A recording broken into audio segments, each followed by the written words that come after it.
보도록 하고. 네. 근데 지금 이 당내 상황도 뭐 온라인 얘기도 하셨지만은 여러 가지 상황들이 진행되고 있지만 변수가 있지 않습니까? 또 지금 특검 수사가 계속 진행이 되고 있고 어제 같은 경우는 윤석열이 끝까지 버티면서 안 나왔는데 와 저는 이 브리핑을 들으면서 설마 저는 정말 제 귀를 의심했어요. 이 이른바 이제 메리하스를 입고 네. 사각 팬티를 입고 예. 버티고 있었는데 그것도 특검이 올 때 벗고 가니까 또 입고 옷을 이게 말이 됩니까? 이게 진짜 뭐 아주 고도의 전략이다라는 얘기도 있더라고요. 그 형사소송법상 보게 되면은 예.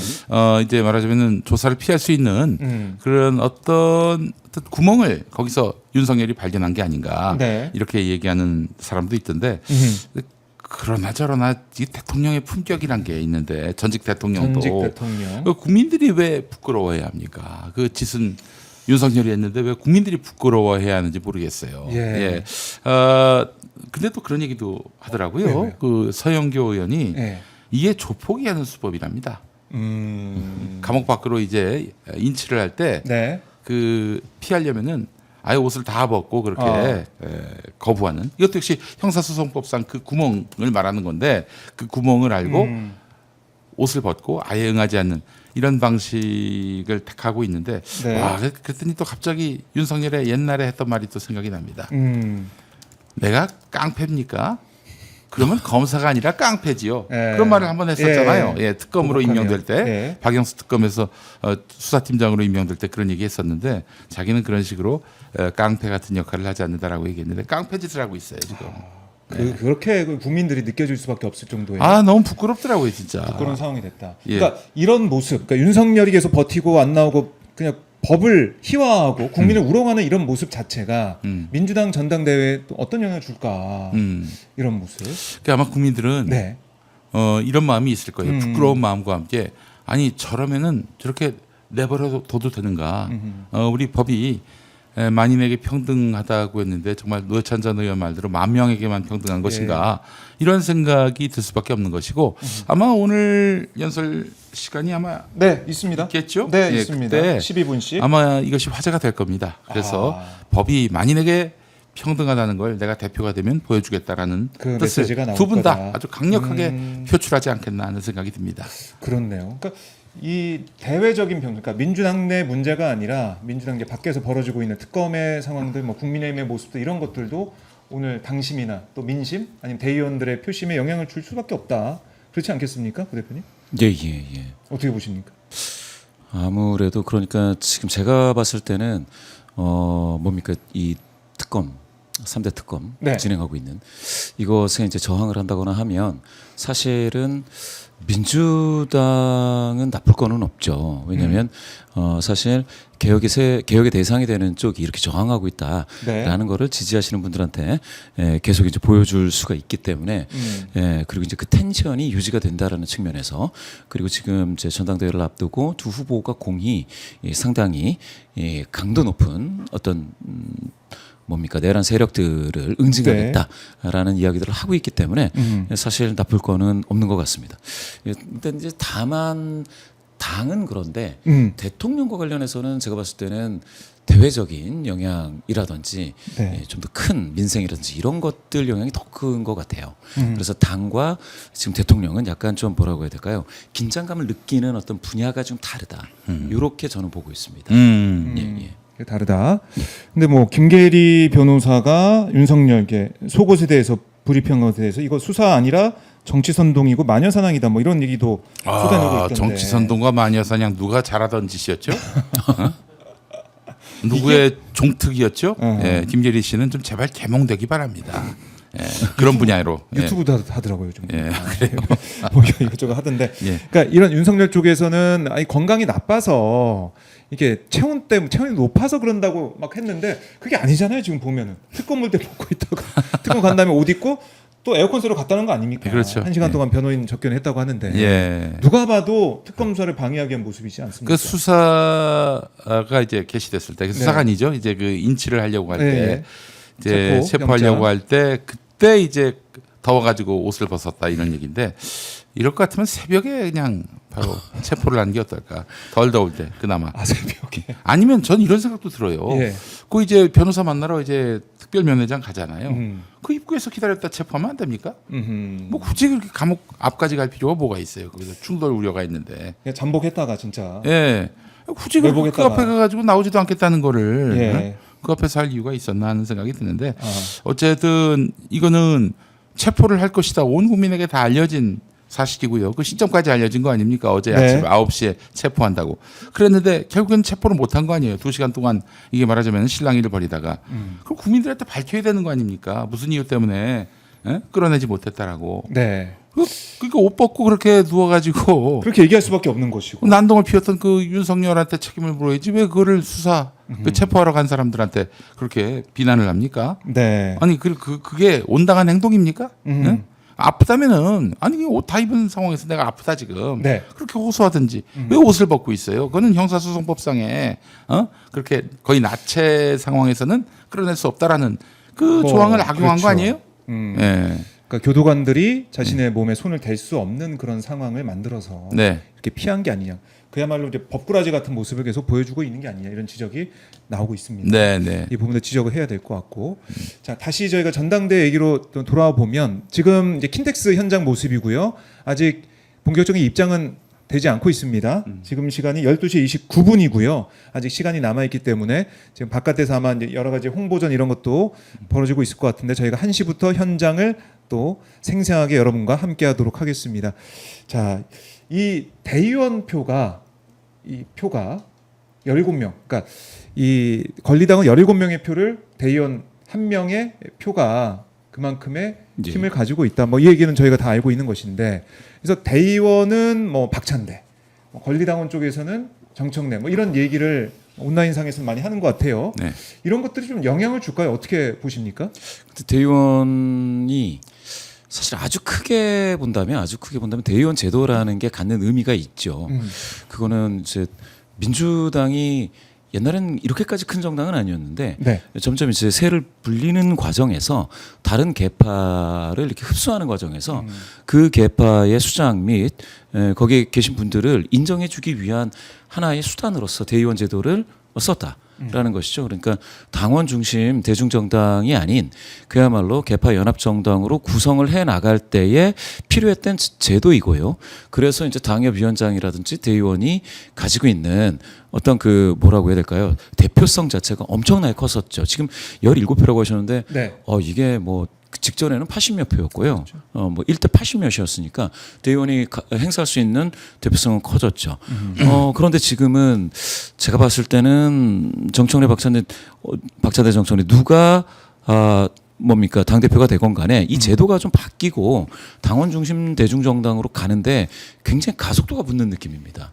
그렇게 되면 대의원 제도가 사실상 기존에 가지고 있던 것보다는 많이 약화되고요. 네. 그러면서 당원 중심으로, 그러니까 당원의 멤버십 중심으로 당이 굉장히 화학적으로 균질적인 어떤 집단으로 가고자 한다라는 의지가 되게 강한 것 같습니다. 그렇게 되어 나가는 과정에서 지금 이번에 15%의 대의원 이게 영향이 있기는 있는데 네. 이게 뭡니까 선두를 바꿀 정도로 그렇게 강하지가 않아요. 가령 대의원이 100% 박찬대 후보를 지지한다 하더라도 지금의 격차를 따라잡을 수 있을 것이냐에 대해서는 의문입니다. 제가 볼 때는 그런 의미에서 대의원 표가 가지고 있는 표가 영향력은 이번 선거에서는 굉장히 제한적일 것이다. 그러니까 하나가 있고요. 또 하나는 앞으로 그러면 어떻게 될 것이냐 하는 것은 지금 이제 두 후보 모두가 약간 이제 한 방향으로 가고는 있으니 과연 당원 중심 대중정당으로 체질이 개선이 되고 구조가 바뀌는 이 더불어민주당의 네. 이 역사적 현장인데요. 그게 어떤 결과를 나타날지는 두고 봐야 될 일입니다. 알겠습니까? 뭐 근데 두 후보가 지금 당원의 힘을, 그러니까 당원들의 권리를 강화하는 그쪽에서 얘기를 하고 있기 때문에 맞습니다. 그 흐름을 바꿀 수는 없을 것인데 이번에 대의원 표심과 권리당원 표심이 갈라졌을 때 누구의 표심이 더 강하게 작용하겠는가 이것도 주요하게 좀 볼 수 있는 그런 부분이고요. 2015년에 네. 새정치민주연합 그 대표 최고위원 선거 때 그때 사실은 정청래 의원이 평당원에게서는 압도적 지지를 받았는데 대의원부터는 상당히 저조한 표로 해서 결국에는 수석 최고위원이 될 수도 있었는데 네. 수석 최고위원은 주승용 의원이 됐어요.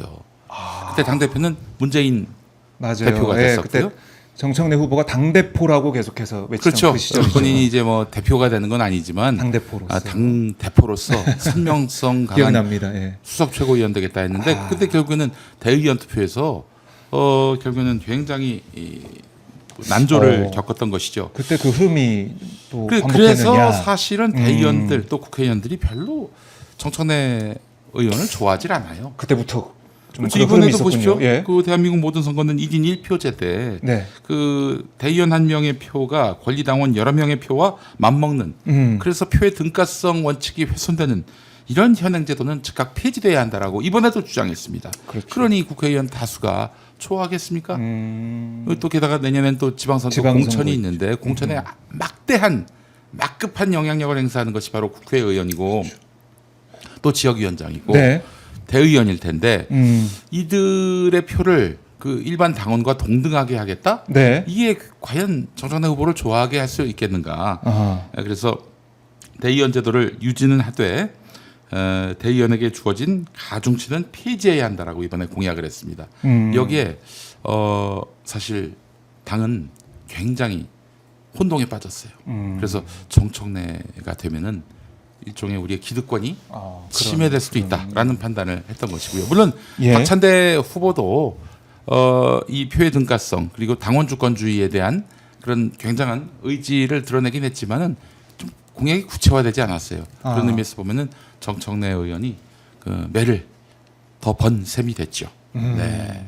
그런 흐름도 지금 느껴질 수 있다. 이게 아마 그 정청래 악마화 네. 와 무관하지 않을 겁니다. 어떤 모종의 세력들이 나서서 이렇게 정청래 의원에 대해서 네. 과도하게 예컨대 이제 뭐 말하자면 이런 얘기도 나와요.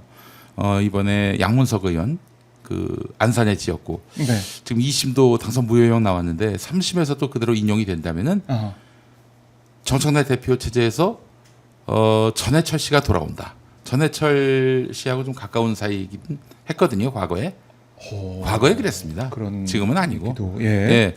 그런 억측, 루머가 막 돌기도 했습니다. 그럴 리는 없을 거예요. 예. 아니 지금 전해철 의원을 그렇게 낙마시켰던 지난 22대 총선 민심이 예. 그 당심이 그걸 허용하겠습니까? 당 대표가 자기 마음대로 할 수 있는 일도 아니에요. 그거는. 그렇네요. 참 치열한 경쟁이 펼쳐지고 있다는 걸 다시 한번 느끼게 되고요. 네. 자, 지금 현장 모습 킨텍스 현장에 오. 당원들이 이제 들어오고 있습니다. 들어오고 있네. 대의원들 당원들이 깃발 각자 이제 지역 깃발을 들고 들어오고 있는 모습 실시간으로 오마이TV를 통해서 함께하고 계시고요. 오마이TV 오늘 전당대회 현장 여러분과 함께합니다. 좋아요 버튼 한 번씩 꼭 눌러주시고 자 그리고 구독 안 하신 분들 구독도 해주시고 좋아요 버튼 꼭 눌러주시면 고맙겠습니다. 그리고 뭐 어제 사실상 제일 많이 이름이 언급됐던 정치인은 생각이 됐는데 진성준 정책위 의장.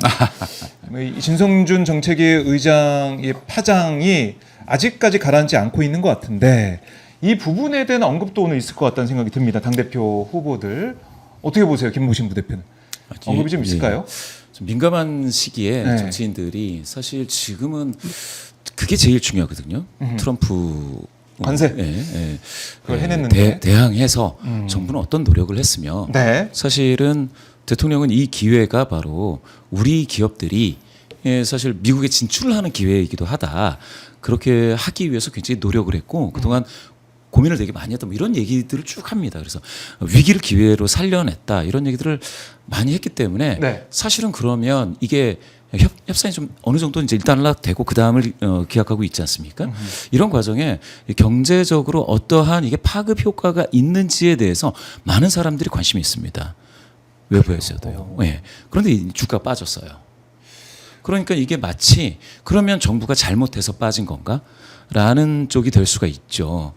그래서 제가 생각했을 땐 그러저러한 부분에 있어서는 모든 정치인들이 조금은 다른 저러한 여러 가지 다른 뭐 세제 문제라든지 여러 가지 그런 데에선 발언을 좀 조심할 필요가 있다라는 생각도 들고요. 그렇습니다. 네. 그러니까 대주주 기준 강화, 그러니까 50억에서 10억으로 낮추게 되면, 그러니까 진성준 정책위장은 이거 크게 뭐 출렁이는 그러지 않을 것이다. 뭐 이런 얘기를 해온 거 아니겠습니까? 네. 하지만 시장의 반응은 정말 냉랭했습니다. 네. 이게 이제 사실 이 진보에는 두 부류가 있다고 보는데 이념적 진보가 있고요, 실용적 진보가 있습니다. 지금 말하자면은 부자 견제예요. 진성준 정책위 의장의 경우는 부자 견제. 네, 그 차원에서 부자에게 좀 더 페널티를 주자는 방식인 건데 네. 실용적 진보는 그와 다릅니다. 모두가 부자가 되게 하자. 독점적 부자에게 이렇게 페널티를 주는 것이 아니라 모두가 부자가 되게 하자라는 차원이거든요. 그게 또 다른 의미의 평등이고 공정이 될 수 있다라고 보는 겁니다. 지금은 이제 실용적 진보 시대예요. 네. 진성준 정책위 의장께는 너무 미안한 얘기지만은 좀 시대착오적이다. 이분은 항상 이념이 앞서요. 지금 시대가 어떤 시대인데. 네. 그래서 오늘로 아마 정책위 의장이 이제 이제 새로운 당대표 교체가 되지 않겠습니까? 새 당대표 그럴 시대. 수 있겠네요. 예, 실용적 진보라는 네. 그런 이재명 정부의 이념에 걸맞는 그런 당의 브레인이 정책위 의장이 됐으면 좋겠다는 생각이 들고, 저 재미있는 얘기 하나 해드릴게요. 예. 재밌는 얘기. 그 정책위 의장 진성준 의원 페이스북 갔는데 뭐 그 내용이 있어요. 쭉 뭐 이런저런 그 뭐 말들을 설명을 해놨죠. 예. 구구하게 이제 적어놓았는데 그 밑에 누군가 댓글을 달았는데 네. 아주 훌륭한 의견입니다. 아주 훌륭한 의견입니다는 댓글이 네. 있었어요. 노영민 전 청와대 비서실장. 노영민 전 비서실장. 왜 이념적 진보했다가 문재인 정부가 어떻게 됐는지 여러분 잘 아시는 바입니다. 네. 그런 뭐 이제 차원의 생각도 좀 할 수가 있고. 네. 그러니까 이 이재명 정부의 지금 기조 자체는 부동산이 아니라 부동산에 돈이 몰리게 하는 게 아니라 부동산에 들어가는 그 자금을 투자로, 그러니까 주식시장으로 옮겨서 우리 기업이 더 많은 투자를 해서 거기서 그래도 국익을 많이 또 신장시킬 수 있는 그런 방안을 생각하고 있는데 네. 어제 시장 반응은 이 세제 개편은 안 된다. 음. 대주주 기준 강화 안 된다. 또 배당 소득 관련해서도 이거 너무 약하다. 이런 얘기를 웅변정 보여준 거예요. 어제 투자자에 빠져나간 거 보면. 그럼 과연 이게 이재명 정부의 기조와 맞겠느냐라는 의구심을 가지게 되는 것이고 거기에는 비판이 있는 건데, 일단 어제 이 김병기 원내대표 같은 경우는 얘기를 했습니다. 이제 아침 회의 때 이거 관세 협상 잘 됐고 5,000피 뭐 그런 얘기, 주식시장 좋다 이런 얘기 했는데 바로 그날 장이 이렇게 많이 빠져가지고 나중에 부랴부랴 116조가 증발했다면서요? 116. 그래서 부랴부랴 뭐 이거 다시 검토하겠다 이런 취지의 얘기를 또 페이스북에 올렸던데, 이거 국민들이 볼 때는 민주당이 앞으로 또 어떻게 하느냐, 좀 새로운 당대표 오늘 선출되겠지만 새로운 당대표, 원내 지도부가 어떻게 하느냐, 이게 관심을 가질 것 같아요. 민심이. 맞습니다. 지금 외국에서는 한국은 얻을 것을 어느 정도 얻었다. 또 일본에서는 도대체 일본은 더 많이 노력을 했는데 네. 왜 한국이 더 잘 된 거냐, 협상이. 그 일본의 네. 그 대미국 정부 로비가 정말 상상을 그렇죠. 초월합니다. 우리가 거기서 게임이 안 된다는 자조적인 목소리도 나올 지경이에요. 그렇죠. 그러니까. 그런데 나온 결과로 따지면은 예. 일본 입장에서는 서운할 만한 예. 그런 결과이고요. 뭐 3,500억 달러 나오고 1,000억 달러 나오지만 이 모든 것들은 또 앞으로 어떻게 되는지를 봐야죠. 이게 사실 지금 정부가 준비했던 것처럼 정말로 우리 기업의 활력을 불어넣기 네. 위한 것인지, 아니면 일각에서 주장하는 것처럼 이거는 트럼프가 막무가내로 뭐 뺏는 거 아니냐, 이런 것들은 앞으로 좀 지켜봐야 되는데, 방금 말씀 주신 것처럼 저는 그러니까 모든 정치인들, 특히 이제 더불어민주당에 있는 이 분들이 대통령 이번 정부 성공을 위해서 노력하겠다라고 하는데, 방금 나오는 말씀처럼 예. 교묘한 시기, 그 시기에 갑자기 이게 엉뚱한 발언들이 나오면서 이 성과가 물거품이 되는 것처럼 보이고, 네. 그러면 비판적 입장을 가진 사람들은 이건 정부의 잘못이다라고 이야기를 할 수가 있기 때문에 이런 것들은 정말 조심조심 접근이 돼야 되지 않겠느냐. 설익은 정책보다는 여론을 잘 읽고. 제가 그 사실은 굉장히 그 비난을 많이 받으면서도 줄기차게 펼치고 있는 논리가 뭐냐면은 네. 문재인 정부와의 차별화가 필요하다. 문재인 정부는 사실은 정권을 내준, 그래서 국민들을 3년 동안 지옥으로 내몰았던 윤석열 정권을 사실상 만든 주역입니다. 뭐 원해서 만들지는 않았겠지만, 그런 의미에서 보면은 민주당은 이제 신상이 돼야 하는 거예요. 완전한 신상. 신상. 과거의 구습을 탈피한 민주당의 전통이라고 불리는 것들도 과감하게 이렇게 끌어내릴 수 있는 완전한 신상이 돼야 하는 건데, 진성준 의원의 지금 멘탈리티는 그 과거에 머물러 있어요. 너무 안타깝습니다. 모든 면에서 인식의 전환을 이루지 않으면은 이 정부는 언제 어떻게 예상이나 했습니까? 이런 세제 개편안이 음. 이재명 정부에게 이 말하자면은 걸림돌이 될 줄을. 예. 이렇게 되면은 사실은 관세 협상을 마치고 대통령 긍정률 이제 지지도로 해석이 되는 그게 이제 좀 높아지는 상방 압력을 분명히 받을 거다라는 해석이 우세했는데 이게 이제 뭡니까? 이게 교란이 되는 거죠. 네. 그러면 이게 이상한데 왜 안 올라가지? 다시 빠지나? 이렇게 되면 도대체 알 수 없게 되는 해석이 안 되는 예. 그런 문제가 생길 수가 있습니다. 거기에 대한 만약 대응부터 새로운 당 대표가 새로운 지도부가 해 나갈 거다 이런 생각이 듭니다. 실용적 진보로 정책위 의장을 교체하는 그런 이제 과제를 짊어지게 된 거예요. 예. 그래요. 그런 행동이 나올 수 있을지 어우, 봐야 될 것 벌써 꽉 같습니다. 찼네. 네, 많은 분들이 이 폭염에도 오셔서 함께하고 계십니다. 자, 오마이 TV를 통해서 함께 보고 계시고요. 오늘 이 전당대회 전 과정 여러분과 함께하겠습니다. 여러분들 좋아요 버튼 눌러서 또 단톡방에 링크 좀 올리셔서 함께해 주시면 고맙겠습니다. 함께 힘을 모아 주십시오. 함께 해 주십시오. 자, 이 현안 이 얘기 그래도 잠깐 좀 하고 가죠.